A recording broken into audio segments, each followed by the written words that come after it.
Gente, é um prazer estar aqui com vocês, tá? A convite da Bianca, eu espero contribuir. A aula de hoje, né, eu vou falar sobre como a gente pode fazer uma primeira sessão eficaz, né? Que elementos precisam ter nessa primeira sessão eficaz? Como fazer uma sessão aí de excelência para que o paciente, né, saia da sessão sentindo esperança, querendo voltar, né? Porque vamos pensar o que é o mais importante na primeira sessão. O paciente voltar para a segunda sessão. E é um assunto que, se você é um psicólogo mais experiente, talvez você menospreze um pouco, mas não menospreze, viu? Porque a primeira sessão é um assunto que perpetua a nossa prática clínica para a vida toda e sempre vai aparecer pacientes novos e a gente sempre vai estar tendo que fazer uma primeira sessão. Então, fica com a gente, porque esse é um tema essencial aí. Eu posso dizer para vocês que um ponto que fortaleceu a minha prática clínica foi aprender a fazer uma primeira sessão de eficácia, porque já teve vezes que eu recebi indicações de pacientes só de eu ter feito a primeira sessão com o paciente, e o paciente se sentiu ali tão esperançoso que ele já me indicou para outras pessoas. Então, é muito importante esse primeiro contato. Então, o que acontece aí? O que a gente vai ver nessa aula?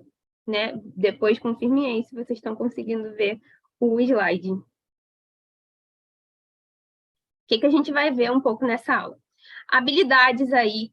Que habilidades é essa que o psicólogo precisa ter na primeira sessão? Como gerar esperança em melhora, esperança de melhora no seu paciente? Como desenvolver uma boa aliança terapêutica já no primeiro contato?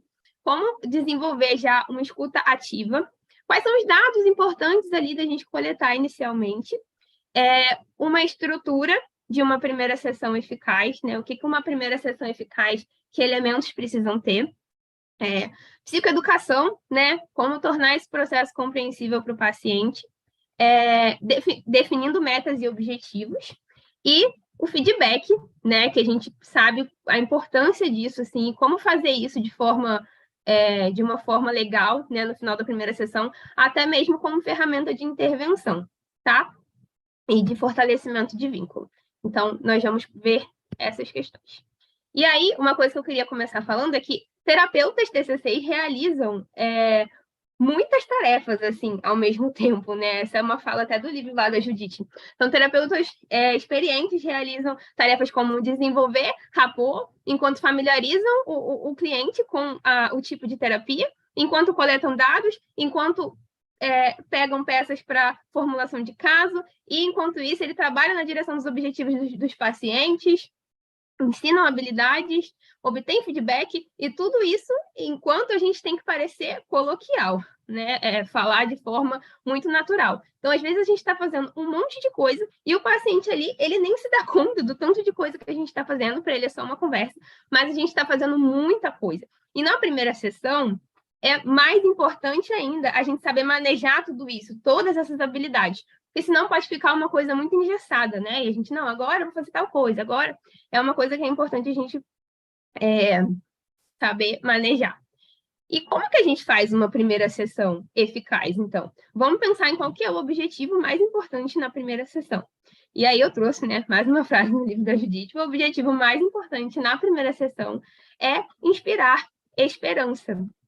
Então, é fazer com que, pelo menos, o paciente saia da sessão com aquela sensação de eu acho que essa psicóloga pode me ajudar, eu acho que eu posso melhorar, eu acho que eu posso sair dessa situação que eu estou hoje.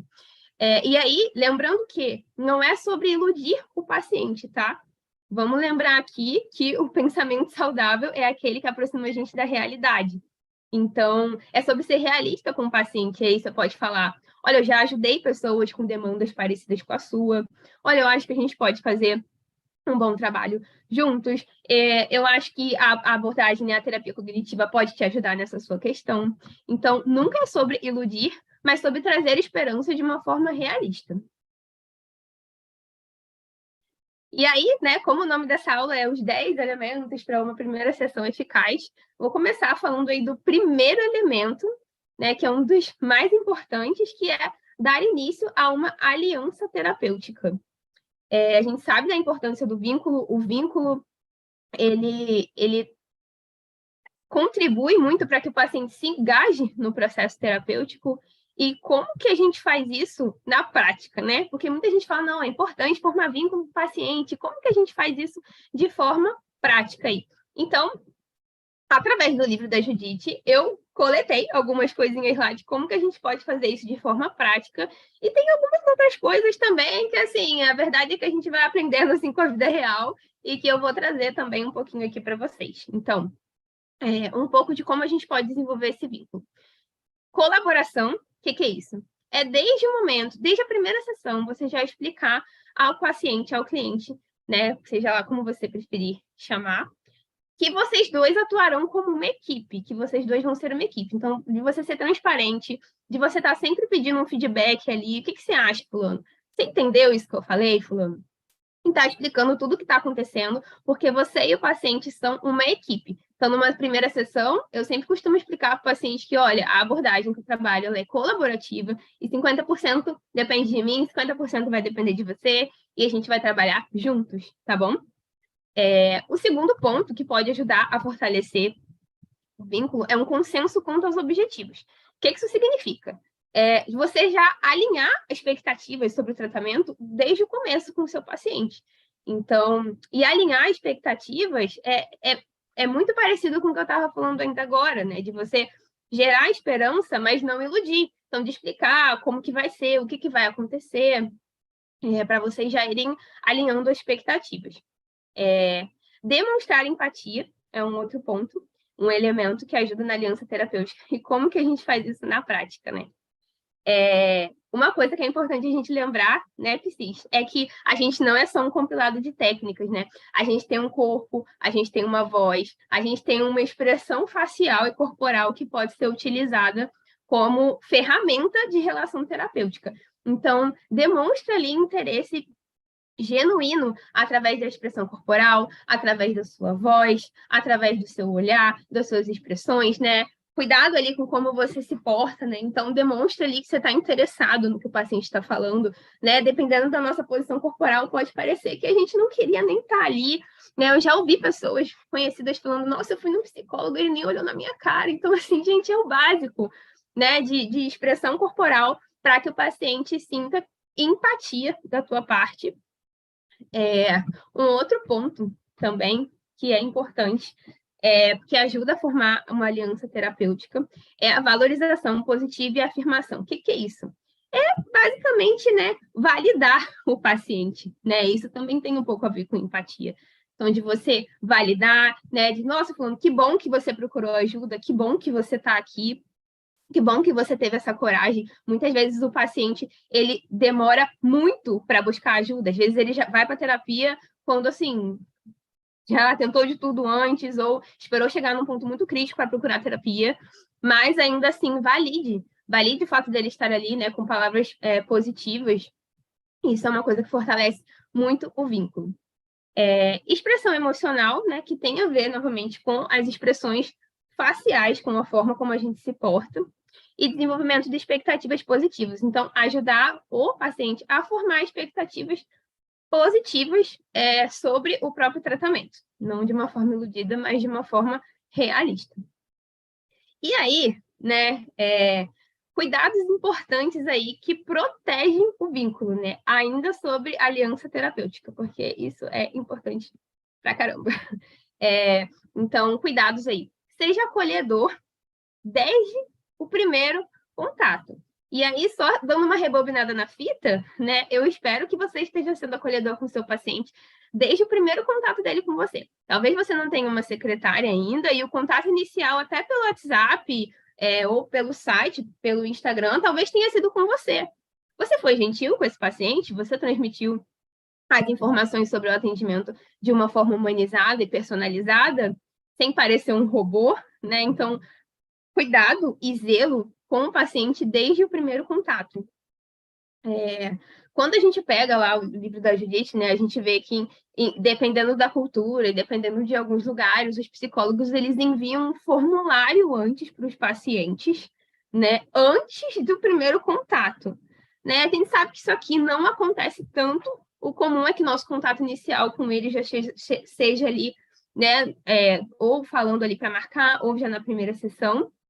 Inclusive, tem algumas coisas que, quando a gente lê os livros, né, são um pouco mais rígidas e diferentes. Então, cabe a gente, assim, também adaptar a nossa cultura, entender um pouco como a gente adapta tudo isso. Um outro ponto também, que é um cuidado de se ter, que para proteger o vínculo, é um equilíbrio entre escuta e fala. É importante que o paciente ele não saia com a sensação de que ele falou sozinho, né? E nem com a sensação de que o terapeuta não deu espaço para ele, né? Então, de ter um equilíbrio aí entre escuta e fala. E uma coisa que pode ajudar você a ter esse equilíbrio entre escuta e fala é você entender de uma estrutura de sessão. Claro que de forma flexibilizada, mas uma sessão ali semi-estruturada já na tua cabeça te ajuda a entender perguntas que não podem faltar, momentos que essas perguntas podem ser feitas. Basicamente, aqui nesse aulão, a gente está vendo uma estrutura de primeira sessão. E já já eu vou compartilhar algumas perguntas aí que são importantes aí de coleta de dados para a primeira sessão. Um outro cuidado também é que, eventualmente, tomar cuidado para que, quando você estiver anotando, você não perca tanto o contato visual. Então, um equilíbrio também entre o anotar e não anotar. E primeira sessão, isso é uma habilidade que você tem que ter mais ainda, porque a primeira sessão é uma habilidade que você tem que ter mais ainda, porque é uma sessão onde a pessoa às vezes chega com uma enxurrada de informações. Então, principalmente se for online, é importante ter esse cuidado, porque o paciente, ele fica só com um recorte nosso, né? Diferente do presencial. E às vezes ele nem vê o caderno aqui embaixo na nossa mão. Então, uma coisa que pode ser legal é de você falar, olha, fulano, você vai perceber que eu faço algumas anotações aqui, de vez em quando, para que eu não esqueça nada importante. Até peguei um trecho aí que vocês estão vendo no slide, que também é do livro da Judite, é um diálogo aí entre terapeuta e paciente, né? Então, você vai perceber que eu faço algumas anotações, e é para que eu não esqueça nada de importante, viu? E eu quero que você me informe se isso te incomodar. Então, assim, sempre perguntar também, falar, olha, se alguma coisa te incomodar, você me fala. Isso tudo é cuidado com o vínculo, sabe? E por que todos esses cuidados, assim? Porque, gente, uma das coisas mais importantes da primeira sessão é vínculo. Sem vínculo, você pode aplicar a melhor técnica de todas, fazer a melhor anamnese, a melhor entrevista, e aí montar depois o melhor plano de tratamento já e criar a hipótese diagnóstica.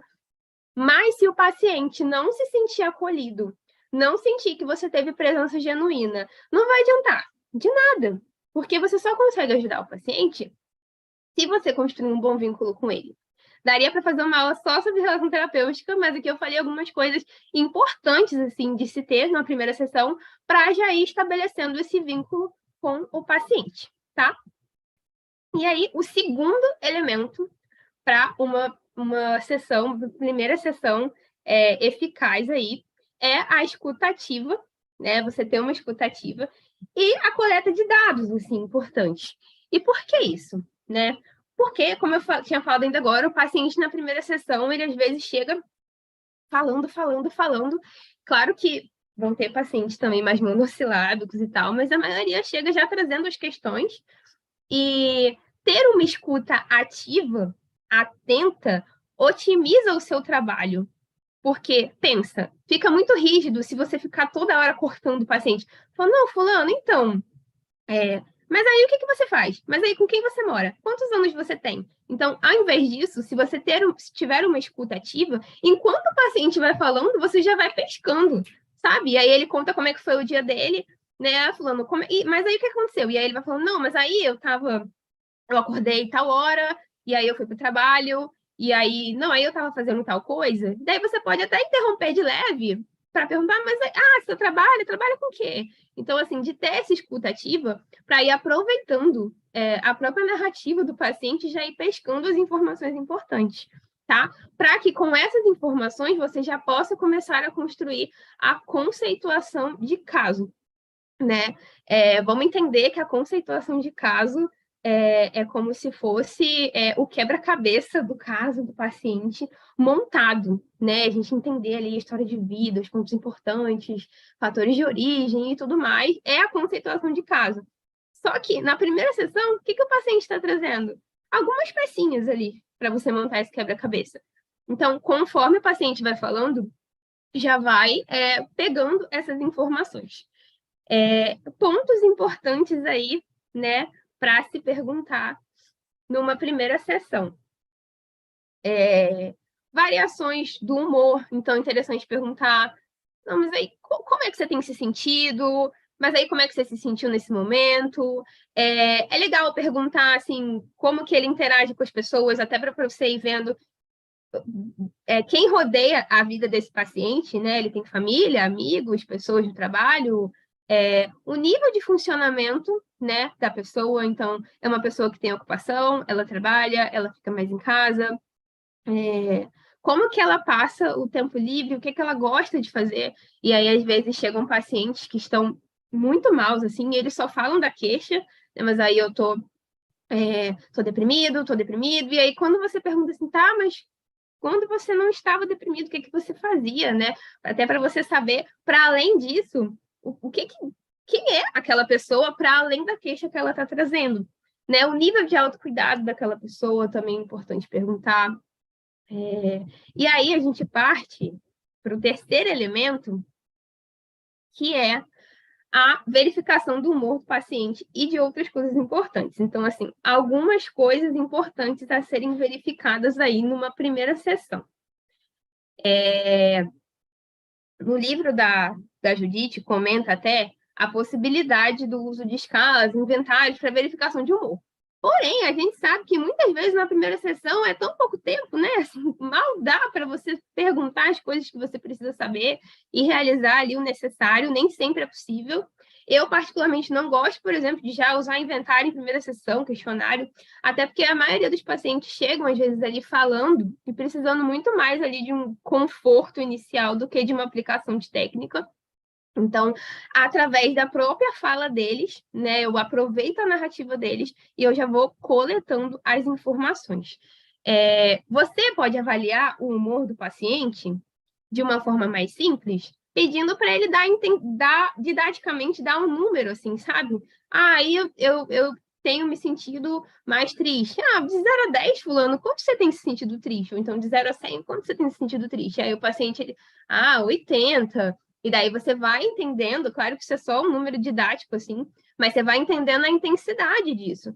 Mas aí eu tenho me sentido muito desanimado. Tá, mas de 0 a 100, quanto desanimado? E o paciente, 70, e aí isso vai ficando mais esclarecido. O livro da Judite também comenta, né, a importância de verificar se há um nível de suicidalidade, né? Ou seja, se há risco de ideação suicida no paciente.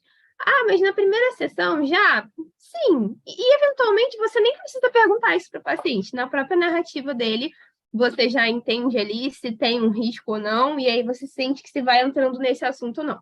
Porque quando tem esse sinal, essa vira prioridade.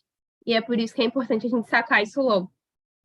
Quando tem sinal de ideação suicida, as outras metas, o que mais ele queira trabalhar, fica para depois. A meta principal passa a ser trabalhar ali aquela questão da suicidalidade.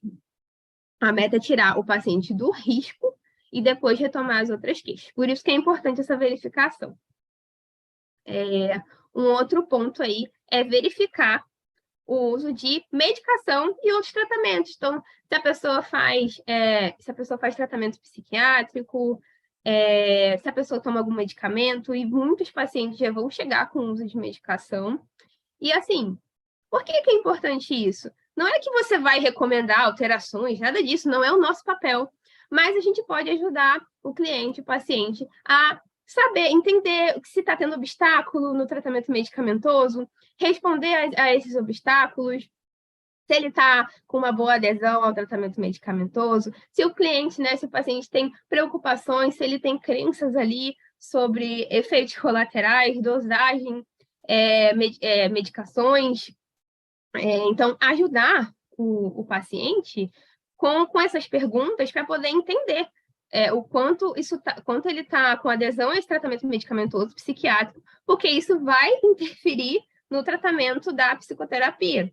né? Quando o paciente, às vezes, ele toma uma medicação correta e ele tem uma boa adesão, a gente sabe que muitos tratamentos são combinados, né? Terapia mais psicofármaco. Daí a importância de fazer essa verificação.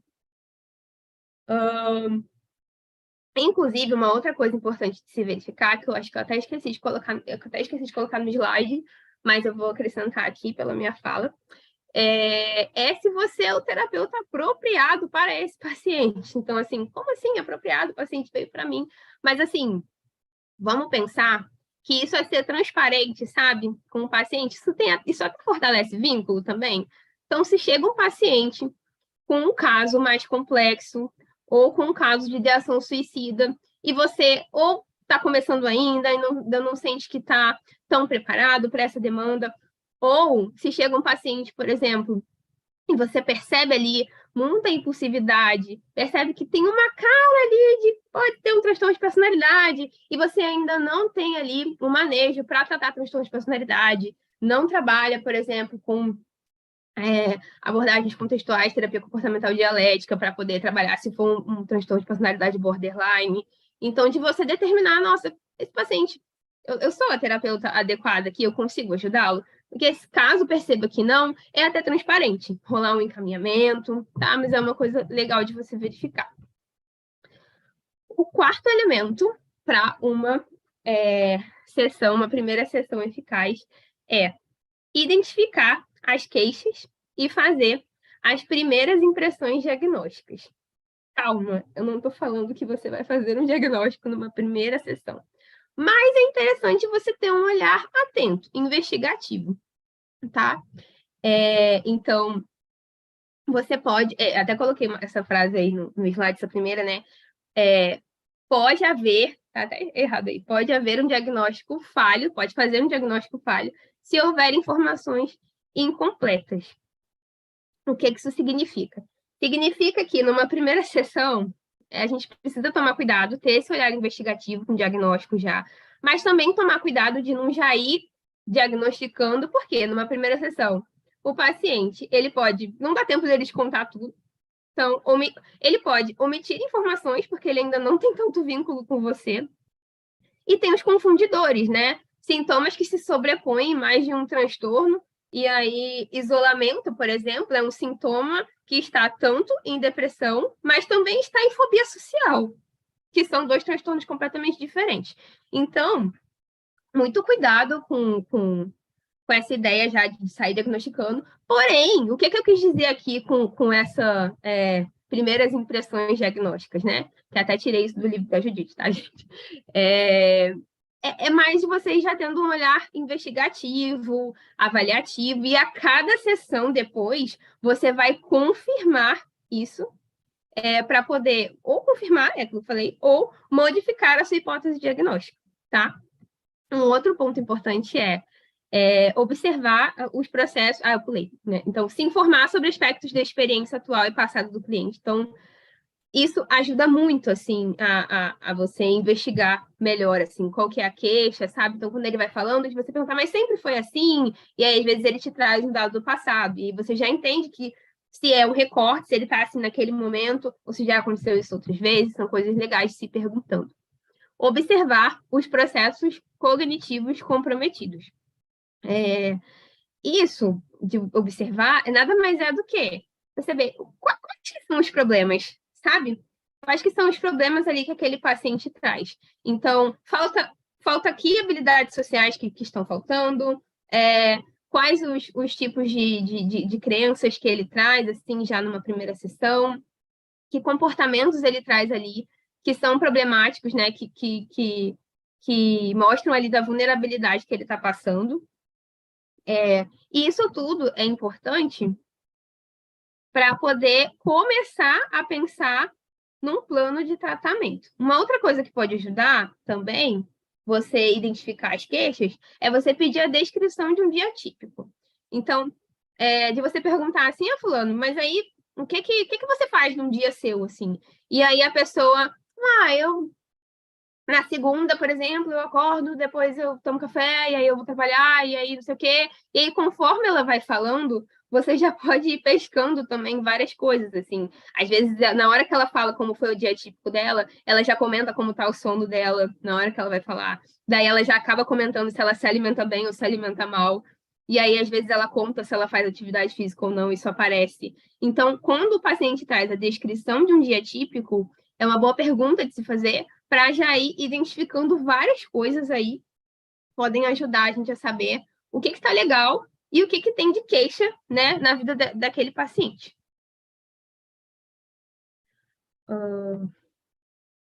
Gente, até aí tá tudo bem? Tudo certo? Estão me fazendo clara? Qualquer coisa, comentem aí. Então, o quinto elemento, tá? Vamos para o quinto elemento de uma primeira sessão eficaz, né? Uma primeira sessão que gere esperança no paciente. Psicoeducar o paciente sobre as suas queixas e sobre o seu funcionamento. E aí, você pode usar para isso, né, a própria narrativa do paciente. Então, por exemplo, você vai explicar o modelo cognitivo para o paciente?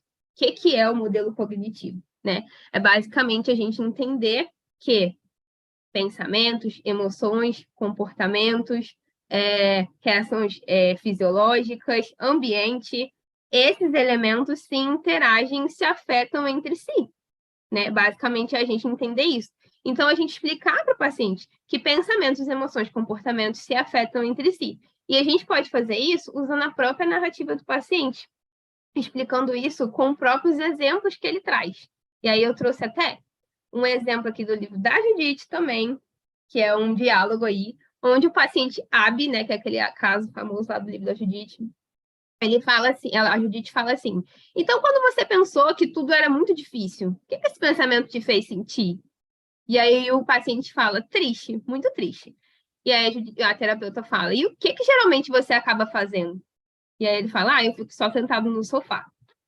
E aí a terapeuta explica, né? Tá, então entendendo bem, parece que esse tipo de coisa tem acontecido, né? A situação que você tá se decidindo se faz alguma coisa ou não, e aí vem o pensamento de tudo é muito difícil, e esse pensamento que faz você se sentir mal, triste, e aí você acaba sentado no sofá.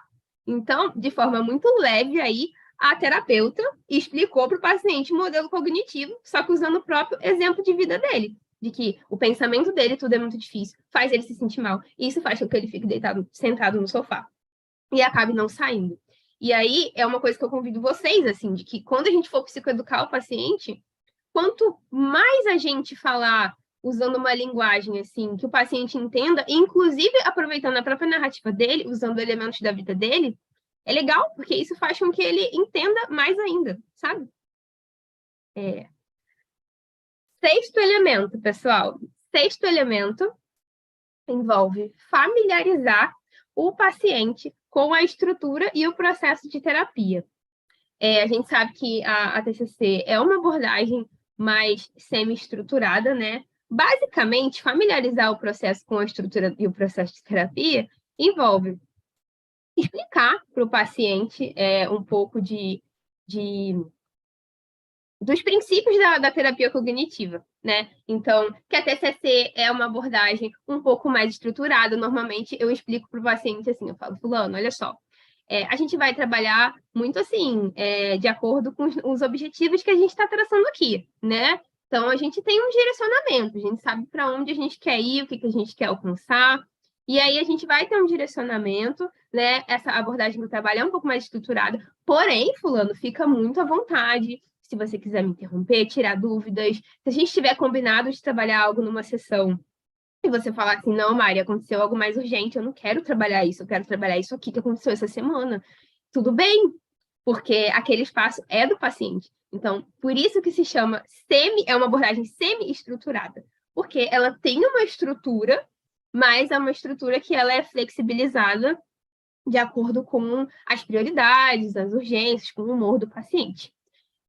Então, explicar isso para o paciente, tá? De que tem uma estrutura, porém que aquele espaço é dele e que ele pode trazer as coisas de acordo com... que ele pode ficar à vontade, né? Para poder trazer algo diferente.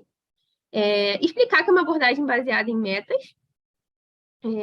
Até o livro da Judith fala de criar uma pauta de sessão, né? E aí, mais uma vez, é uma coisa que você pode fazer isso de forma leve, né? Assim, fulano, e aí? Às vezes a pessoa chega na sessão falando, tá, mas do que vamos, só para eu falar aqui, fulano, olha, essa primeira parte vai ser para eu te conhecer um pouco, e aí, mais para o final de você ir explicando o que vai acontecendo, né? Tornando esse processo compreensível para o paciente. Até de explicar psicoeducar sobre a estrutura do tratamento. Psicoeducar sobre a estrutura do tratamento é muito importante porque até contribui para fazer o processo ficar compreensível para o paciente e para também gerar esperança. Então, compartilha com ele de uma forma fluida, acessível, a estrutura de tratamento. Qual que costuma ser, né? Não vou aprofundar muito aqui, mas a gente lembrar aí que tem avaliação inicial, identificação de demanda, definição de metas, e aí depois que a gente define metas, a gente começa a trabalhar essas metas. Depois vai ter um momento, eu até explico para o paciente assim, fulano, a gente vai definir aqui as metas, e é importante que a gente mentalize bem isso aqui, quais são as nossas metas, porque daqui a um tempo, quando a gente já perceber que você está tendo alguma... A gente precisa voltar aqui para revisar, para ver se a gente está, de fato, alcançando essas metas, se a gente continua indo na direção que a gente traçou, até para mensurar a melhora. E aí é uma coisa que eu vou explicando assim de maneira fluida. E depois que a gente trabalha as metas e percebe que o paciente está melhorando, ganhando autonomia, vai rolar um espaçamento, né, que vai para quinzenal. Depois a gente passa a fazer sessões de manutenção mensal. Então, assim, de explicar para o paciente que o tratamento tem início, meio e fim. Não precisa ser de forma muito complexa, mas explicar que tem início, meio e fim. Até trouxe um diálogo aqui, diálogo do livro. Então, o terapeuta falando. Se você estiver bem para você, Abi, vamos planejar a gente se encontrar uma vez por semana, até que você esteja se sentindo significativamente melhor. E então passaremos para uma vez a cada 2 semanas, depois a cada 3 semanas, 4 semanas, e decidiremos como espaçar a terapia. Mesmo quando a gente decidir encerrar, eu vou recomendar que você retorne para uma sessão de reforço. Então, tá aí um exemplo de como a gente pode fazer essa explicação. Explicar, né, quando você estiver explicando a estrutura do tratamento, relembrar mais uma vez que é uma abordagem colaborativa, que é um trabalho em equipe, que eventualmente vai ter também planos de ação, né, e explicar o que são os planos de ação, né, que basicamente é uma tarefa de casa, mas que os planos de ação eles servem para potencializar o tratamento e ajudar a aplicar os aprendizados da terapia na sua vida. E conforme você for explicando, você sempre perguntando para o paciente, tá ficando claro para você? Quando tem alguma dúvida, se quiser me interromper a qualquer momento, fica à vontade, e aí você ir tendo aquele equilíbrio entre fala e escuta que a gente falou lá no começo desse aulão, entendeu? Vamos lá. Trouxe um exemplo também de psicoeducação da estrutura do tratamento. Não, isso eu já falei. Desculpa, gente. Primeiro aulão ao vivo, essas coisas acontecem. Sétimo elemento. O sétimo elemento, então, é de uma primeira sessão eficaz. Envolve identificar valores importantes para o paciente. Isso eu peguei também lá do livro da Judith. Por quê, gente? Porque valores, normalmente, é aquilo que direciona a vida da pessoa, que fala do que é importante, assim. Às vezes, crenças antigas, crenças muito antigas que o paciente tem sobre o que é importante, sobre quem ele é, às vezes estão atreladas a valores. Valores moldam escolhas, moldam comportamentos. Quando as pessoas não estão, até coloquei essa frase aí, quando as pessoas percebem que não estão vivendo uma vida de acordo com seus valores, às vezes elas não têm consciência disso exatamente com essas palavras. Mas quando as pessoas se afastam dos seus próprios valores, elas costumam adoecer. elas costumam ficar estressadas ou tristes, se sentindo meio desconectada ali de quem ela é, e aí você vai investigar, você vai ver que a pessoa está afastada de um valor importante.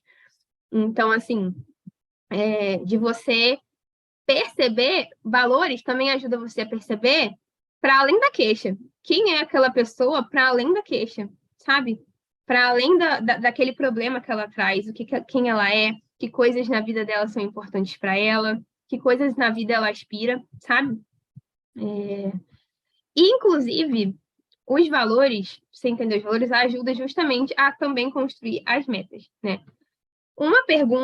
Trouxe uma pergunta, que aqui é TCC na prática sem enrolação. Me pediram para estar aqui e eu estou tentando manter o padrão aí, que é TCC na prática. Então, eu trouxe uma pergunta que pode auxiliar na identificação dos valores, que é o exemplo do livro lá. Será, fulano, que você poderia imaginar um dia no futuro em que você tenha se recuperado completamente, e aí você pode falar a queixa da pessoa, né? No caso, depressão, ansiedade, então... Olha, fulano, imagine então que amanhã aconteça um milagre na sua vida e você acordou bem, completamente recuperado, com todas as coisas boas, assim, essa queixa não existiria mais na sua vida. Como é que você iria acordar? Onde você iria acordar? O que você estaria fazendo? Que coisas seria de diferente na sua vida? E aí, quando você faz essa pergunta, às vezes o próprio paciente responde já trazendo metas, sabe? Eu estaria fazendo tal coisa. Não, eu acho que se eu não tivesse deprimido, eu acho que eu estaria fazendo exercício, sei lá, todo dia.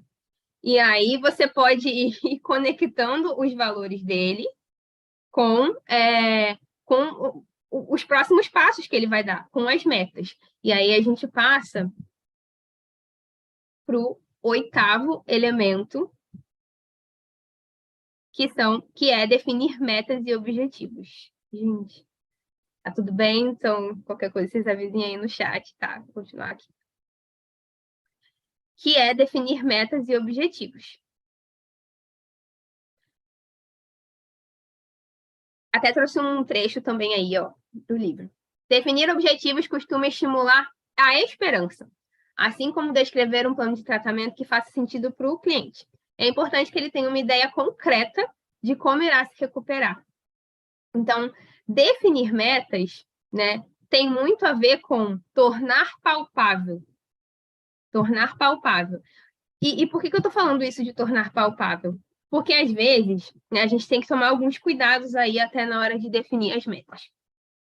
Às vezes, o cliente, ele define objetivos muito amplos, tipo, eu não quero mais me sentir deprimido, eu não quero mais me sentir... Eu quero ser feliz, sabe?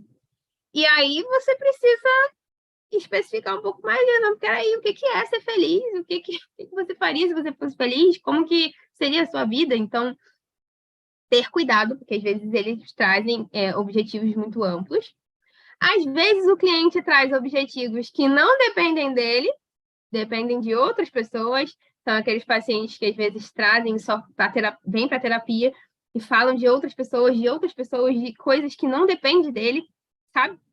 E aí, quando a gente vai ver, na verdade, o objetivo de verdade para aquele paciente seria aceitar aquela situação, porque ele não tem o que fazer. Então, ele traz aí objetivos que, na verdade, não são dele. Então, tem esse cuidado também de diferenciar metas emocionais de metas comportamentais. Então, os clientes, os pacientes, normalmente chegam em terapia com metas emocionais, que é aquilo que eu falei ainda agora. Não quero sentir ansiedade, eu não quero sentir tristeza, eu não quero sentir raiva.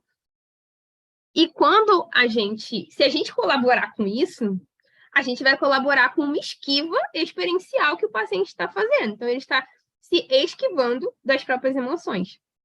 E aí, a gente direcionar o paciente para metas menos emocionais e mais comportamentais. Tá bom, fulano, mas se a gente pudesse, então, te deixar menos ansioso, se você se sentisse menos ansioso, o que você faria? Que atitude você teria? Que indicaria aí, então, que isso está se solucionando, entendeu? Então, sempre levar os pacientes a metas mais concretas, a objetivos mais concretos. Aqui, a gente vai, numa primeira sessão, muitas vezes não dá tempo de já construir aquela lista de problemas e metas completas. Na primeira sessão, muitas vezes é o começo dessa definição de metas e objetivos, né? Mas aí você já vai tendo uma noção e começando a construir essa lista de problemas e metas. O nono elemento, né, de uma primeira sessão eficaz é o feedback e fazer um bom momento final de sessão, né? Coloquei aí com as minhas palavras. Porque, assim, gente, feedback, ele, quando feito da maneira certa, ele fortalece vínculo, ele ajuda o próprio terapeuta a saber se está fazendo um bom trabalho, porque pensa que você só vai saber se o paciente te falar. Pode ser que você esteja achando que está abafando lá, fez alguma coisa. E o paciente talvez... Não é nem que você tenha feito algo errado, não, mas pode ser que talvez o paciente naquele dia não precisasse daquilo. Talvez o paciente estivesse esperando outra coisa. E aí, quando você pergunta assim, fulano, mas e aí, se você esperava algo diferente, como é que foi para você? Quando você dá alguns pacientes, raros, tá? Podem falar sem você perguntar, mas a maioria só vai falar se você perguntar. E aí, quando você pergunta, você dá essa abertura. E aí ele fala, né? Ah, não, eu esperava algo diferente, né? Ai, não sei, eu tô meio com o pé atrás. E aí você pode aproveitar para psicoeducar, para perguntar por que houve, por que você tá se sentindo assim? Tem alguma coisa que a gente pode fazer aqui para melhorar? Tem alguma dúvida que você ficou? Então, assim, solicitar feedback transmite a mensagem de que você se importa com o que o cliente pensa, entendeu? Então, não é só sobre se você está fazendo um bom trabalho ou não. Tem a ver com se importar. Se importar com o que o cliente achou, se ele está bem ou não, se cumpriu a expectativa ou não. E dar aos clientes a chance deles se expressarem. A chance também de vocês resolverem eventuais mal-entendidos, né? É raro numa primeira sessão, mal-entendido, mas só para complementar aqui que o feedback, ele também dá essa abertura, né? Se tiver alguma coisa não esclarecida, na hora do feedback, dá a oportunidade disso esclarecer. E sobre os momentos finais da sessão, gente. Resuma, você pode, nos momentos finais ali, fazer um resumo muito leve, assim, do que aconteceu, até para o paciente. Às vezes, numa primeira sessão, acontece muita coisa. E o paciente, ele sai assim, sabe? E aí, de você resumir, você falar, fulano, então, essa primeira sessão foi muito para eu te conhecer, entender a tua história, entender um pouco das suas queixas, do que está passando com você. Expliquei um pouco também de como que funciona o meu trabalho aqui, né? De como que a terapia pode te ajudar. A gente definiu juntos aí algumas metas, né? Eu pude entender o que você espera desse processo de terapia. Então, você explicar de uma forma bem fluida para o paciente o que vocês fizeram ali na primeira sessão, porque isso vai clareando para o paciente, dizendo, nossa, a gente fez isso tudo nessa primeira sessão. E assim, só voltando ao ponto de feedback na primeira sessão, é até legal de você perguntar, você falar, poxa, como é que você se sentiu aqui falando comigo? Porque às vezes é a primeira vez que a pessoa está fazendo terapia, então como é que você se sentiu? E aí, às vezes, a pessoa, nessa oportunidade, ela responde, ela fala, nossa, já estou me sentindo leve, ou então ela faz alguma comparação, né? Ai, nossa, eu achei muito diferente da minha psicóloga anterior. E aí é até legal de você perguntar, jamais desmerecendo outros profissionais, tá? Mas é até legal de você perguntar, mas o que você achou diferente? É para bom ou para pior? E aí, mas, poxa, você não tinha me contado, o que você trabalhou, então, na sua terapia anterior aí e tal? Então, de você aproveitar o que surgir nesse momento do feedback, tá? Que isso é se importar com a opinião do cliente. E aí, vamos ao 10º elemento da primeira sessão eficaz, que é o contrato terapêutico. Calma, gente, calma, porque eu sei que tem psicólogos que passam batido por isso, que tem receio de esclarecer pontos com o cliente ali já na primeira sessão, de se posicionar, de ser assertivo, de explicar as coisas. Tem várias... Por que eu coloquei... Primeiro, por que eu coloquei esse elemento aqui, tá? Porque o contrato terapêutico, ele envolve justamente você já esclarecer alguns pontos importantes, assim, com o paciente. E aí você pode fazer isso de algumas formas diferentes, tá? Tem terapeuta que vai querer usar os minutos finais de sessão. Tem terapeuta que vai querer criar um contrato por escrito, com assinatura e tudo mais. Tem terapeuta que vai fazer um guiazinho de terapia, sabe que não chega a ser um contrato, mas aí faz um guia ali explicando como a terapia funciona. Depois a gente pode fazer uma aula aí mais específica para isso, porque tem muita coisa que envolve isso, tá? Inclusive medos e crenças do terapeuta aí na hora de se posicionar e tudo mais. Mas uma coisa que eu queria. Por que eu coloquei isso aqui? Porque o seu paciente só vai saber se você falar. Então, já teve vezes de eu conversar com um psicólogo e a psicóloga falar assim: não, mas aí ele na segunda sessão, não, ele faltou, não me avisou nada, poxa, não sei o que. Eu falei assim, mas tinha um contrato? Você tinha avisado para ele de alguma forma? E a psicóloga falou: não. E eu fiquei, tá. Então, assim, o seu paciente, a gente é um profissional liberal, né? A gente pode ir aí por mais regras aí, de como que a gente recebe, dos nossos valores, de como que a gente se planeja a nossa agenda, como que a gente lida com faltas, remarcações, e a gente pode sim explicar isso para os pacientes, para os clientes. E lembra que muitos psicólogos têm esse receio de se posicionar sobre isso e tudo mais, mas vamos pensar aqui que muitas vezes o paciente também tem esse medo de se posicionar, de ser assertivo, de não saber dizer não, tem essas questões. E como que a forma mais eficaz, assim, da gente aprender é por modelagem, né? O que isso significa? É vendo outra pessoa ser assim. Numa relação terapêutica, você vira espelho de adulto saudável para o seu paciente, assim, vira. Não tem como não virar. Ele passa a te olhar, tipo assim, nossa, fulana, não que ele ache que você não tenha problemas, você é uma pessoa, é um ser humano, mas ele passa a olhar de tipo assim, então, se o próprio psicólogo não é assertivo, não já esclarece as coisas, o paciente sabe? Eu falo, não, mas isso não foi esclarecido. Então, assim, aproveita já o final da primeira sessão e esclarece alguns pontos, assim, porque ao estabelecer limites, né, ao se posicionar, você vira, assim, um modelo de assertividade. E aí, gente, finalizando essa aula aqui, só relembrando, né, a importância aí de, numa primeira sessão, então, dar início à aliança terapêutica, treinar já, ó, muita escutativa, aproveitar a narrativa do paciente, coletar já alguns dados importantes. Tem alguns psicólogos até que mandam uma ficha de anamnese para casa depois da primeira sessão, e aí vai muito de cada um, né? Como cada um prefere trabalhar para poder potencializar o trabalho, otimizar o trabalho. Mas é importante verificar o humor do paciente, verificar algumas coisas importantes, se ele usa medicação, se ele faz tratamento psiquiátrico, identificar as queixas, começar a fazer ali uma investigação do que pode estar acontecendo com ele, psicoeducar o paciente sobre as queixas e sobre o próprio funcionamento dele, psicoeducar modelo cognitivo, psicoeducar.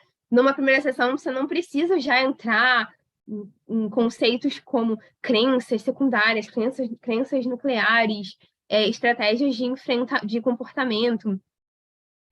Não precisa entrar nisso, mas você pode falar lá da parte mais básica, de modelo cognitivo, de pensamentos automáticos.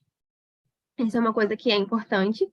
Familiarizar o paciente com a estrutura e o processo de terapia, né? Tornar o processo compreensível para o paciente.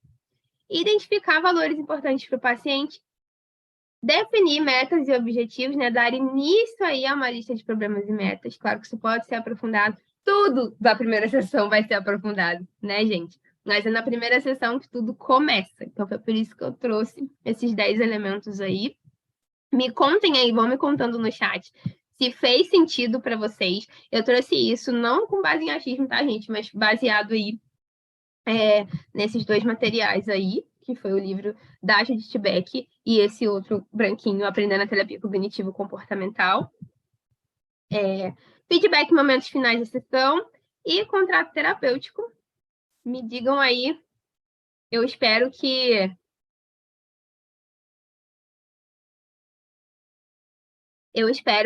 eu queria trazer um pouco, né, de como que funciona essa primeira sessão. E eu espero que tenha ajudado um pouco quem está começando, quem já começou também, até refrescar um pouquinho sobre esse contato inicial com os pacientes. E é isso. Foi um prazer estar aqui com vocês. Boa noite para vocês, gente. Muito obrigada.